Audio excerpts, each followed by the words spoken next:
भारत के शहर जालंधर में एक दिलेर खातून का डाकुओं से बचने के लिए हैरानकुन इक़दाम, रक्शे से लटक गई। वीडियो सोशल मीडिया पर वायरल। भारतीय मीडिया के मुताबिक वाकया नेशनल हाईवे पर फ्लोर लुधियाना स्ट्रेच पर पेश आया, जहां खातून ने गांव जाने के लिए एक ऑटो रिक्शा किराए पर लिया। रक्शे में सवार 3 अफराद ने अचानक तेज धार हथियार निकालकर खातून को धमकाया और लूटने की कोशिश की।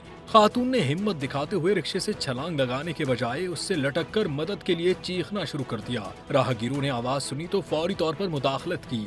2 डाकुओं को पकड़कर पुलिस के हवाले किया, जबकि तीसरा मौके पर फरार हो गया। पुलिस का कहना है कि खातून की हाजिर दिमागी और बहादुरी से न सिर्फ वो खुद महफूज रहीं, बल्कि 2 डाकू भी गिरफ्तार हो गए। फरार होने वाले तीसरे मुलजिम की तलाश जारी है।